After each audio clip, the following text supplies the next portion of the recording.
I'm Clara Morgan, 35, and I've spent years being the family's invisible ATM. My parents never gave me a single gift, not for my birthday, not for my wedding, but for my younger sister's 30th.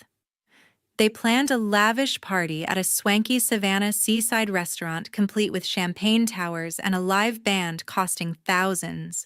They expected me to foot the bill like always. I sat there watching them fawn over her, their smiles wide as they toasted her special day. My stomach churned. I'd had enough. When the check came, I pushed it across the table.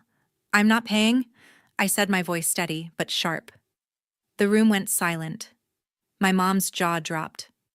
My dad's eyes narrowed and my sister's face turned red. "You're joking," she snapped. But I wasn't. For the first time, I refused to bankroll their favoritism. They'd bought her $1 million house while I got nothing but excuses. That night, I drew a line: no more playing their game. What I didn't know was that my refusal would unravel a secret they'd buried for years. A secret about a trust fund, a house, and a betrayal that would change everything. Stick with me to find out how I turned their lies into a lesson they'd never forget. If you've ever felt taken for granted by family, hit that subscribe button and share your story in the comments. Let's talk about standing up for what's right together. A few days after the birthday party, I was going through Dad's financial papers. As a CPA, I'd been helping him with his taxes and investments for years, a routine I took on to keep things smooth at home. His office, tucked in the corner of our Savannah house, was a mess of folders and receipts. I was sorting through bank statements when a single document caught my eye, a thick, legal-looking packet with Family Trust Fund stamped across the top. My heart skipped a beat. I'd never heard of this before. I flipped through the pages, my hands trembling. The trust fund was tied to $1 million house, the one my sister Dawn lived in with her husband. But what stopped me cold was my name, Clara Morgan, listed as a co-trustee, alongside Mom and Dad. A co-trustee, me. They'd never mentioned this, not once. I was supposed to have a say in how the trust was managed, but they'd kept me in the dark. The house, the one they'd handed to Dawn without a second thought, was part of a fund I was legally tied to. My chest tightened as the truth sank in. They'd deliberately hidden this from me. I reread the document line by line. It outlined the trust's purpose: to provide for family assets, with clear instructions for co-trustees to approve major decisions like property transfers. Dawn's house was the only asset listed. I thought back to all the times Mom and Dad had brushed off my questions about their finances, saying, "Don't worry, it's handled."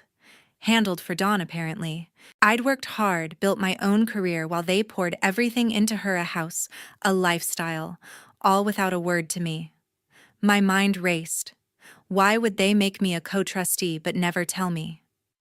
The answer was painfully clear. They wanted Dawn to have it all. No questions asked. I pictured Mom's forced smile at family dinners, Dad's vague excuses when I offered to review their accounts.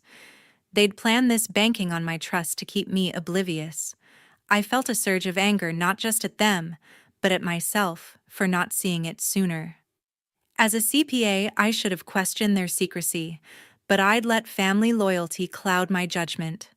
I set the document down, my hands steady now. This wasn't just about a house, it was about fairness, about being sidelined in my own family. I thought of Dawn living in that sprawling colonial-style home by the Savannah coast, never once thanking me or wondering how it was funded. I'd always been the reliable one, the one who fixed their messes. But I was done playing that role. If I was a co-trustee, I had rights, and I wasn't going to let them sweep this under the rug.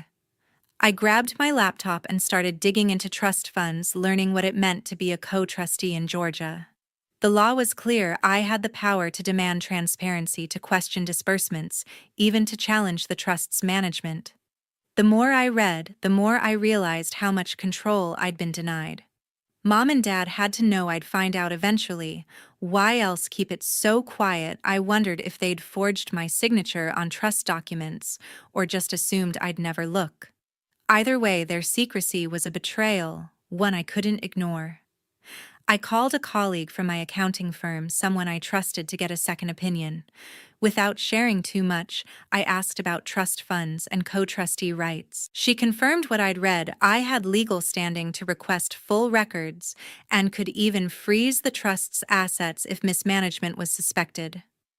Her words lit a spark in me. This wasn't just about hurt feelings, it was about accountability.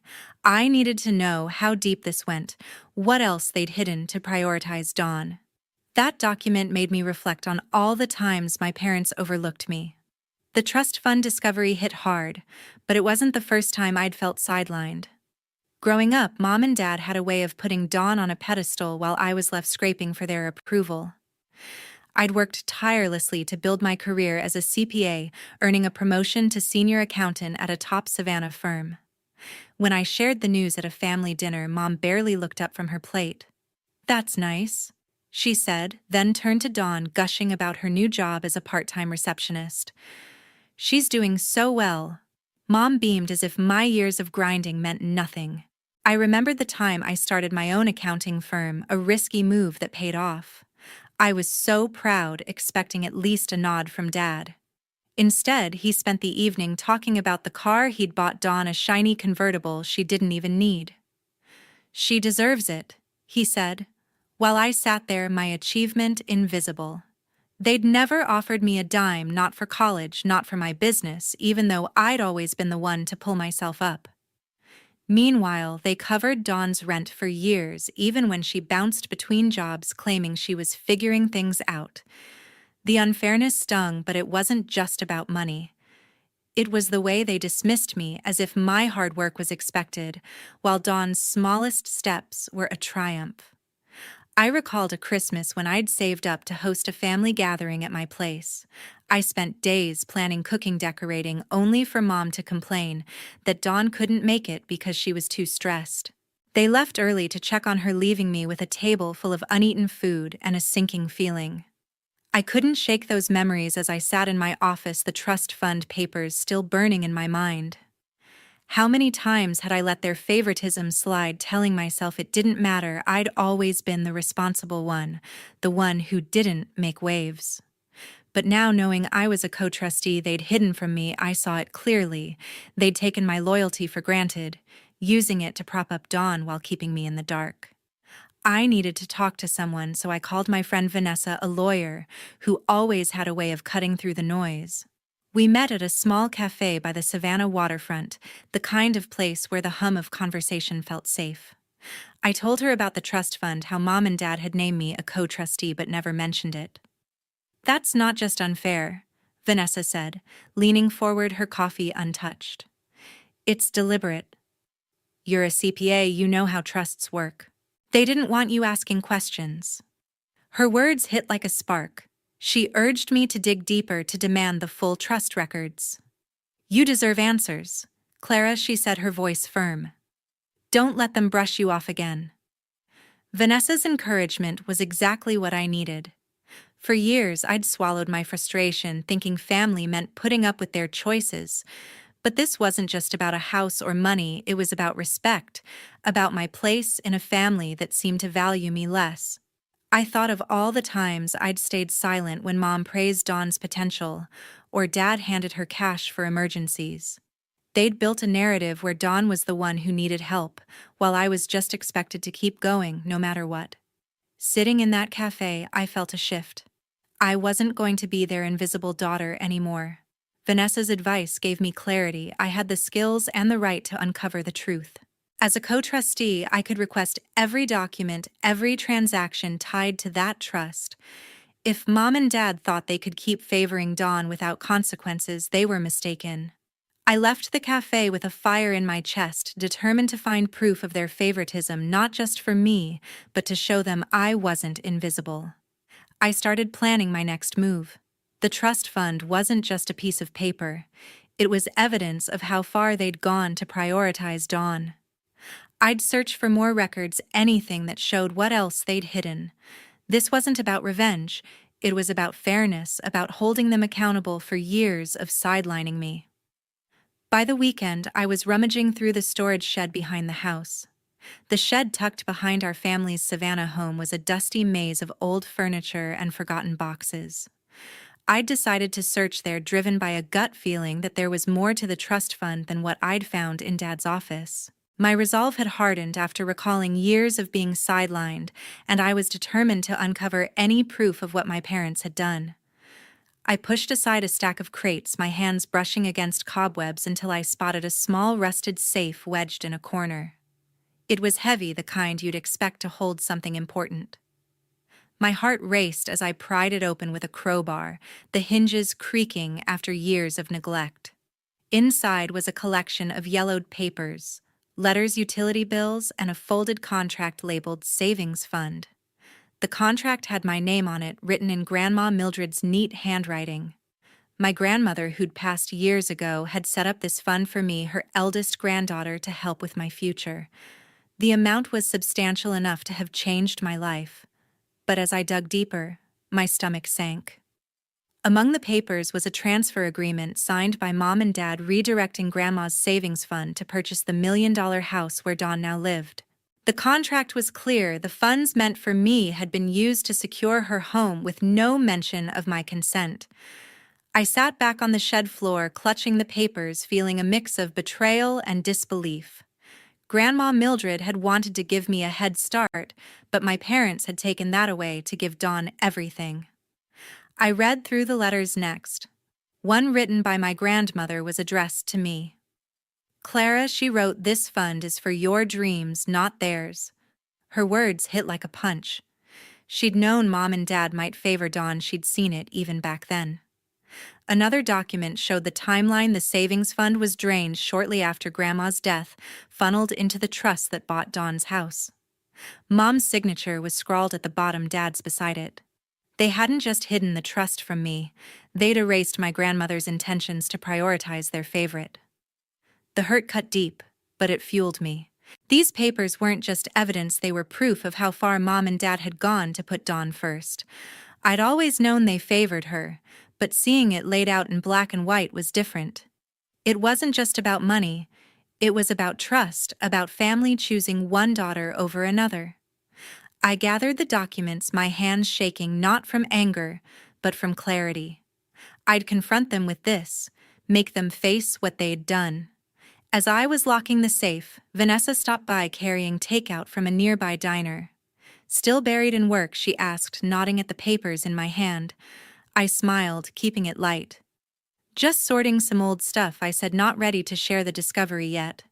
We chatted briefly about my latest client at the firm, her upcoming case at the courthouse, normal friend stuff. Nothing heavy. Vanessa didn't pry, and I didn't need her to. This wasn't about emotional support. I was past that. I just needed someone to remind me of the world outside this mess. After she left, I sat with the documents again, piecing together my next steps. The transfer agreement was legally binding, but it violated Grandma's instructions. As a CPA, I knew I could challenge it. Trusts and estates were my expertise. I'd need to verify the signatures, cross-check the dates with bank records, and build a case. The thought of confronting Mom and Dad was daunting, but I couldn't let this slide. They'd taken something meant for me and given it to Dawn without a second thought. I tucked the papers into a folder, my resolve stronger than ever. This wasn't about getting even. It was about reclaiming what was mine, about honoring Grandma Mildred's wishes. I'd use these documents to demand answers, to make my parents see they couldn't rewrite my future for Dawn's benefit. The shed felt quieter as I stepped out, the weight of the evidence in my hands. I was ready to face them, no matter how hard they fought back. The next week, I sat down to draft a legal letter. The documents from Grandma Mildred's safe were still fresh in my mind, their weight pushing me to act. As a CPA, I knew the power of paper, numbers, and signatures don't lie. I spent hours at my desk in my Savannah apartment crafting a letter to Mom and Dad, demanding they repay the savings fund they'd diverted to buy Dawn's house.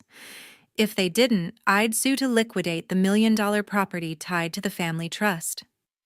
Every word was deliberate, backed by the evidence I'd found. I wasn't just their daughter anymore. I was a co-trustee, and I had rights. I sent the letter by certified mail, ensuring they couldn't ignore it. 2 days later, my phone lit up with a call from Mom. "How could you do this?" she shouted, her voice sharp with anger. "You're being so selfish, Clara." I gripped the phone, my pulse steady. "Selfish?" I shot back. "You took what Grandma meant for me and gave it to Dawn. I'm just asking for what's fair." She sputtered, accusing me of tearing the family apart, but I held firm. Dad got on the line next, his tone colder. "You're making a mistake," he said. "This won't end well for you." His words stung, but they didn't sway me. I'd seen the proof they couldn't talk their way out of it. That evening, Dawn called, her voice a mix of panic and defiance. "What are you doing, Clara?" she demanded. "You can't just threaten to take my house." I took a deep breath, keeping my tone even. "I'm not threatening, Dawn. I'm asking for the money Grandma left me. You've been living off it without a word to me." She stammered, claiming she didn't know about the savings fund, but her excuses rang hollow. I could hear the fear in her voice. She wasn't used to being challenged. For years, she'd coasted on Mom and Dad's favoritism, never questioning where the money came from. The next morning, I got a surprise call from Dawn's husband. I'd met him a few times at family events, but we'd never been close. "Clara, what's this about a trust fund?" he asked, his voice cautious but curious. I explained the basics. I was a co-trustee of the family trust that funded their house, and Mom and Dad had used my savings fund without my consent. He went quiet for a moment, then said, "I didn't know you were involved. They never mentioned you?" His words confirmed what I'd suspected. Mom and Dad had kept him in the dark too. "Can you send me the details?" he asked. I promised to share what I could, sensing a crack in the family's united front. Patrick, as I'd later call him, was starting to question their story. Mom and Dad's anger didn't surprise me, but it still hurt. They'd always painted me as the dependable one, the one who didn't need help. Now, when I stood up for myself, they called me selfish, as if fairness was a betrayal. Dawn's call only deepened the sting. She didn't even try to understand my side. But Patrick's doubt gave me a spark of hope. If he was questioning things, maybe the truth wasn't as buried as they thought. I spent the next few days preparing for their response. I knew Mom and Dad wouldn't back down easily. They'd built their world around protecting Dawn. But I wasn't backing down either. As a CPA, I'd dealt with tough clients and complex audits. This was no different. I reached out to a lawyer I'd worked with on business contracts, asking for advice on trust disputes. She confirmed my letter was a strong first step, clear, legal, and grounded in evidence. If they didn't comply, I could escalate to court, forcing the trust to sell the house to settle the debt. The weight of it all pressed on me, but I felt a strange calm. For years, I'd let their favoritism slide, thinking it was my job to keep the peace. Now I was done. The letter wasn't just about money, it was about making them see me not as their invisible daughter, but as someone who deserved respect. Patrick's call lingered in my mind. His doubt was a sign the truth could shift things. I didn't know what they'd do next, but I was ready to push forward no matter how hard they fought. A few days later, I got a call from an unfamiliar lawyer.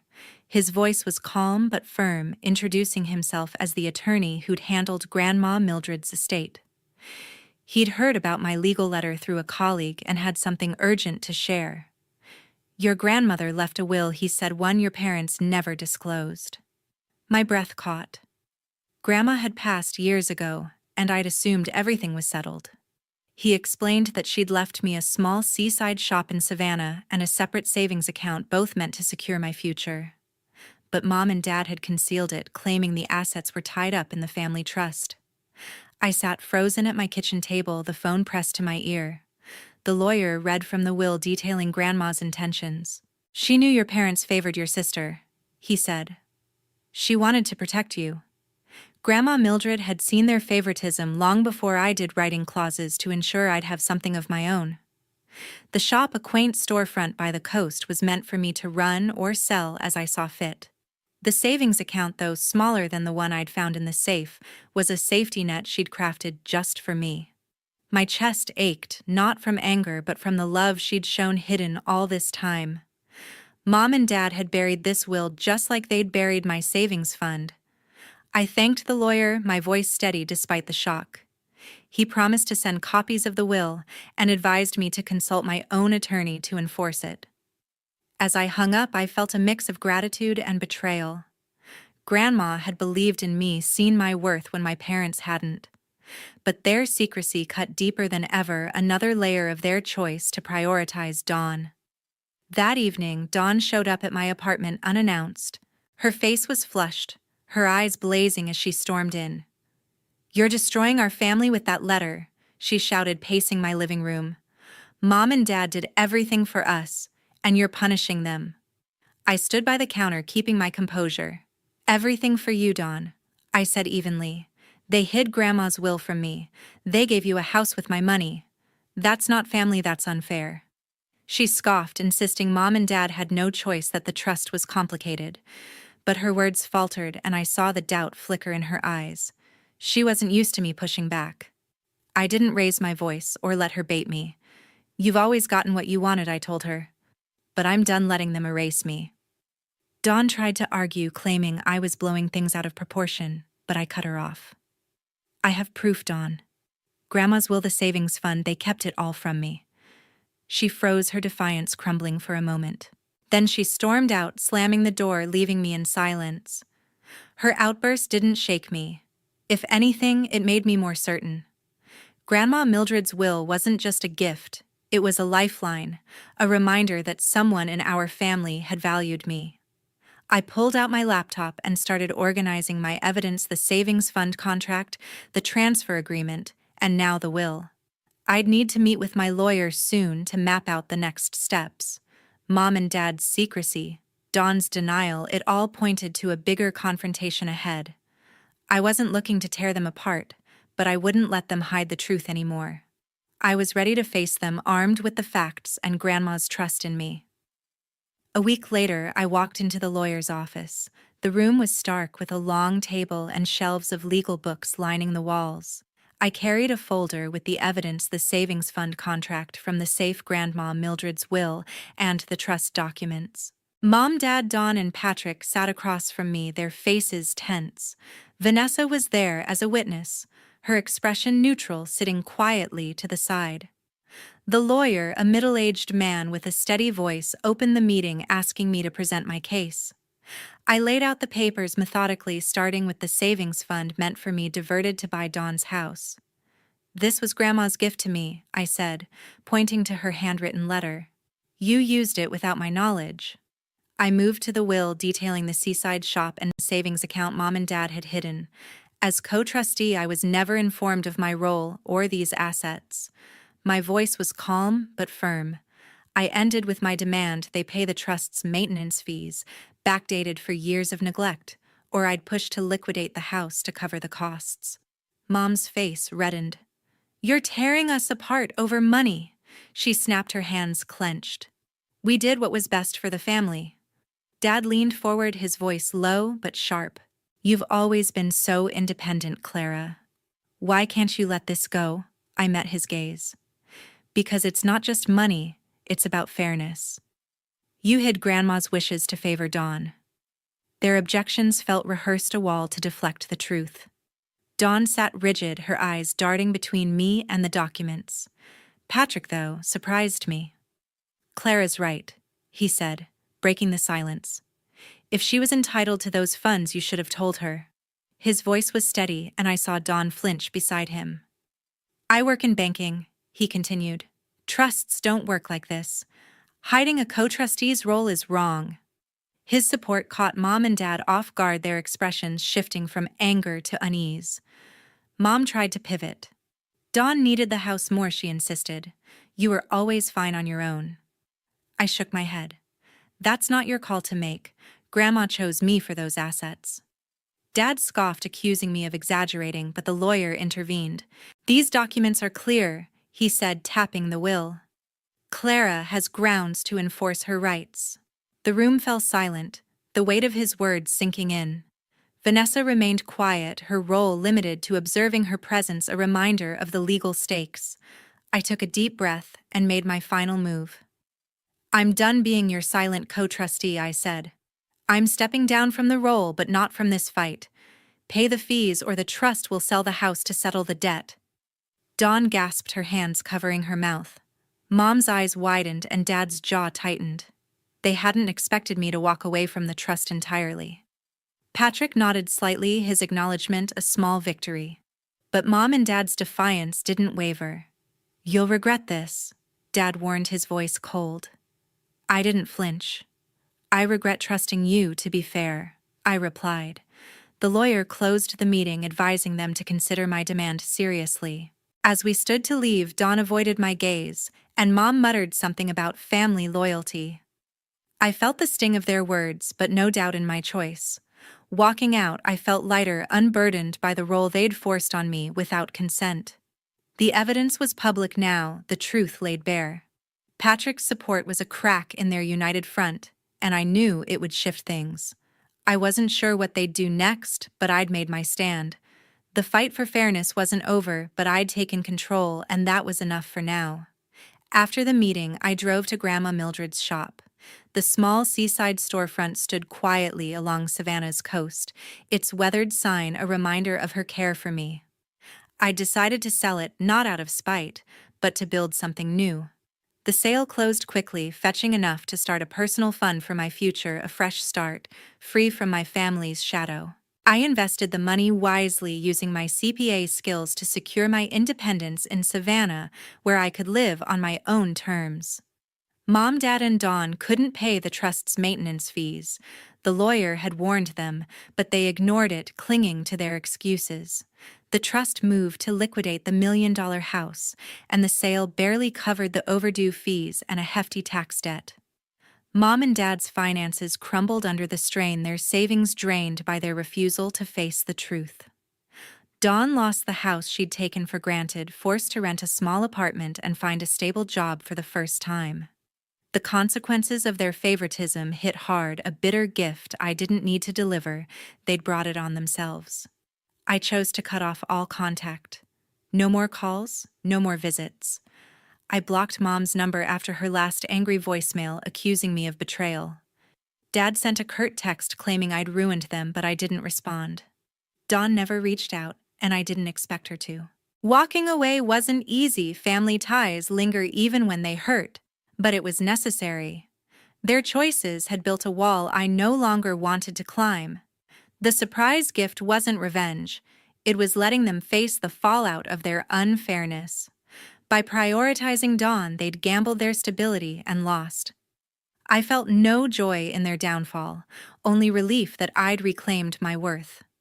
Grandma Mildred's legacy, her shop, her will, gave me the strength to break free, to stop begging for their acknowledgement. This journey taught me a hard lesson: don't let family unfairness define your worth. Set boundaries, protect your rights, and don't fear cutting off toxic ties. I spent years invisible to my parents, but I learned to value myself, to fight for what's mine. Savannah's quiet coast became my refuge, a place to rebuild without their judgment. Thank you for listening to my story until the end. I appreciate your empathy. Please share your thoughts in the comments.